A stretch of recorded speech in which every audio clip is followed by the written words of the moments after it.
Good morning students. 11th class के लिए ये क्लास है और हमने आप लोगों के लिए कई क्लासेस अपलोड किए हैं और यहाँ पर आज हम अपने बहुत सारे वर्ड्स जिसमें स्टिमुलस, ऑर्गेनिज्म एंड रिस्पॉन्सेस, इन सभी चीज़ों को मैंने डील किया आपके साथ।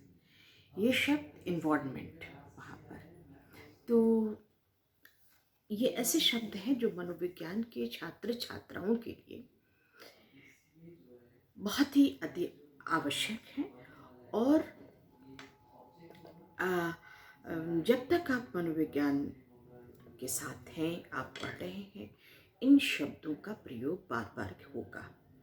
तो इसके स्वरूप, इसके मानी को समझना बहुत ज़रूरी था, जो मैंने पिछले वीडियो में आपको what is stimulus, what is response, ये सारी चीज़ें आपसे डिस्कस की। अब हम लोग अनुक्रिया, जो रिस्पॉन्स का जो तंत्र है, सिस्टम, रिस्पॉन्स सिस्टम जो है हमारे अंदर, उसके बारे में हम लोग बात करते हैं। देखिए, हमारे शरीर का निर्माण सभी जानते हैं, आपने 10th क्लास में भी पढ़ा होगा इस चीज़ को। शरीर का निर्माण कोशिकाओं से हुआ है, तंत्रिका कोशिकाओं से हमारा, तो हमारी बॉडी, पूरे बॉडी का स्ट्रक्चर जो है वो कोशिकाओं पर आधारित है। असंख्य कोशिकाएं हैं। कोशिकाओं का आपने स्ट्रक्चर भी पढ़ा होगा, जिसमें एक गोल चपटा, जहाँ पे भी आधारित एक चीज़ होती है, जिसको हमने आपको हम एक बार क्लासरूम बोर्ड करके भी आपको हम समझाएंगे।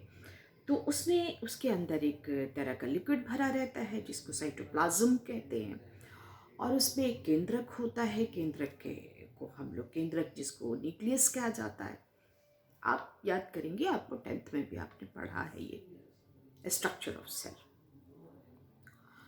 तो ये एक कोशिका हमारे के आधार पर हमारा शरीर निर्मित हुआ। लेकिन यहाँ पे आज जो हम लोग डिस्कस करने जा रहे हैं, उसमें यही इस कोशिका की एक टिपिकल क्वालिटी होती है। जैसे जैसे जो हमें मनुष्य के रूप में व्यवहार करने में मदद करती है, ये थोड़ा आगे डिस्कस करेंगे हम लोग। लेकिन अभी हम कोशिकाओं की बात कर रहे हैं, तो हम विकासवाद के नियम को यदि माने, और विभिन्न वैज्ञानिकों ने इस बात को स्पष्ट किया कि जैसे जैसे हम विकास क्रम में आगे बढ़ते गए, यानी थ्योरी ऑफ इवोल्यूशन, यानी विकासवाद के नियम के अनुसार, हमारा जो हम क्रिया में जैसे जैसे आगे बढ़ते गए, कुछ जो कोशिकाएं हैं हमारी, वो अपने कार्य के आधार पर और स्थान के आधार पर अपना रूप बदलने लगी और उनकी कार्यात्मक क्षमता के आधार पर उनका वर्गीकरण किया जाने लगा। जैसे वर्गीकरण होने लगा। अब जैसे एक उद्दीपन आया, स्टिमुलस। मैंने पहले भी आपको कहा कि any change in environmental condition is called stimulus. तो उसको ग्रहण करने के लिए कुछ कोशिकाएं जो हैं वो दक्ष हो गई, वो ग्रहण करने लगी,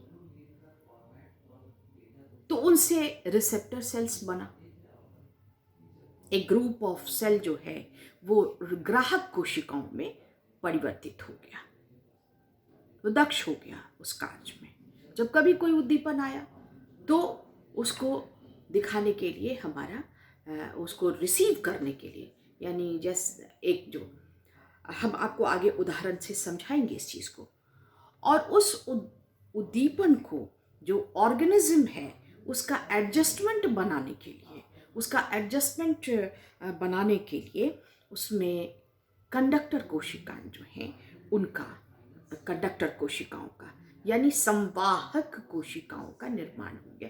कुछ कोशिकाएं, यानी कुछ कोशिकाएं दक्ष हो गई आई हुई सूचनाओं यानी उद्दीपन के प्रभाव को जैसे ही ऑर्गेनिज्म ने रिसीव किया रिसेप्टर सेल से, तो उसको मस्तिष्क के निश्चित क्षेत्र में ले जाने के लिए कुछ कोशिकाओं में दक्षता आ गई और उससे क्या हुआ, संवाहक कोशिकाओं का ग्रुप तैयार हो गया।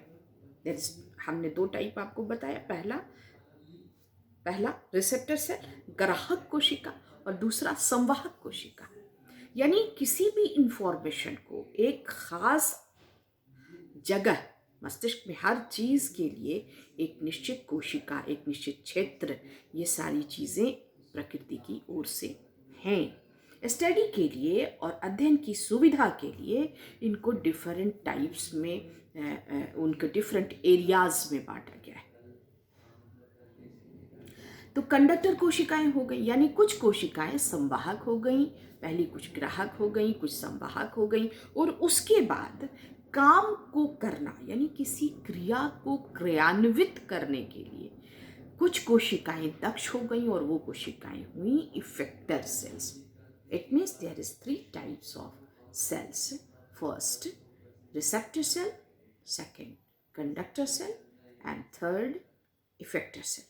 हिंदी में क्या है, फर्स्ट ग्राहक कोशिकाएं, दूसरी संवाहक कोशिकाएं और तीसरी प्रभावक कोशिकाएं। ठीक है, तो इन कोशिकाओं का जो वर्गीकरण हुआ वो ऑर्गेनिज्म के हिसाब से अगर देखें तो कोई उद्दीपन आया, ऑर्गेनिज्म से टकराया और ऑर्गेनिज्म ने उस पर क्रिया दी, तो स्टिमुलस, ऑर्गेनिज्म एंड रिस्पॉन्स। मैंने आपको पिछले वीडियो में what is organism, what is stimulus and what is organism, यानी जो हम हैं या कोई जानवर है, कोई एनिमल है या मनुष्य है।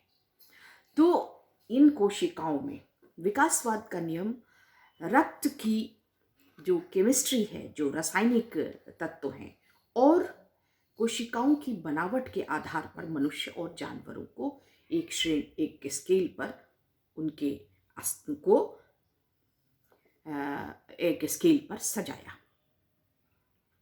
यूनिसेलर अमीबा स्केल के सबसे प्रथम क्षेत्र पर है, प्रथम स्तर पर है, और मल्टी सेलर मैन जो है वो आखिरी बिंदु है।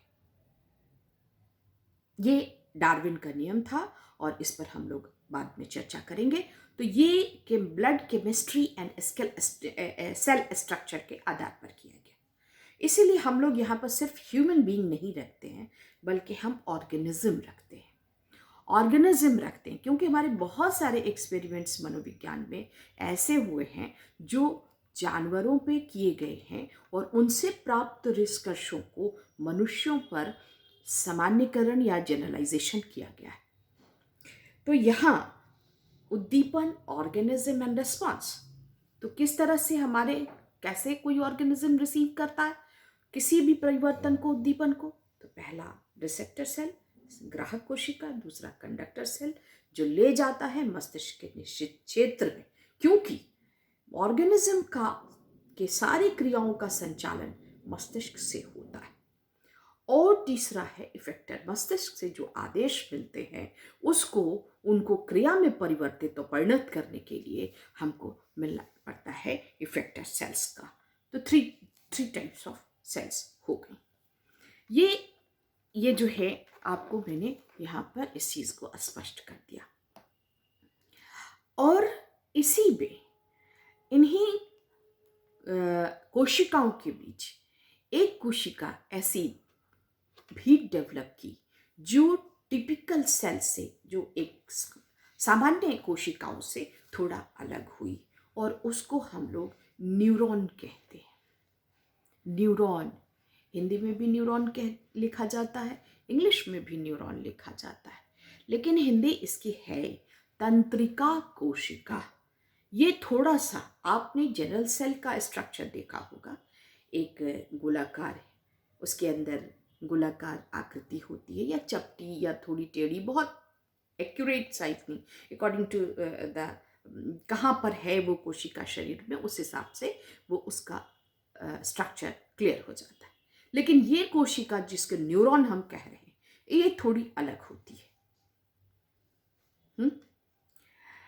और इसी से हमारा कंडक्टर सेल का ग्रुप बनता है और इसी से नर्वस सिस्टम भी बनता है। इस पर हम बाद में आपको अगले वीडियो या इस 1-2 वीडियो के बाद इस पर हम डिस्कस करेंगे।